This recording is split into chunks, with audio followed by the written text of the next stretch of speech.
So in this tutorial I will show you how to find Amazon associate affiliate ID.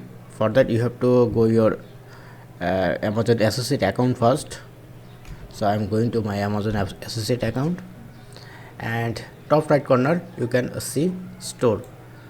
So this is your store ID, and to see your ID in your Amazon, you have to go your Amazon, and if you click on this get link option, Amazon associate site stripe text, then you can also see your store ID, tracking ID, and you can generate your link from here.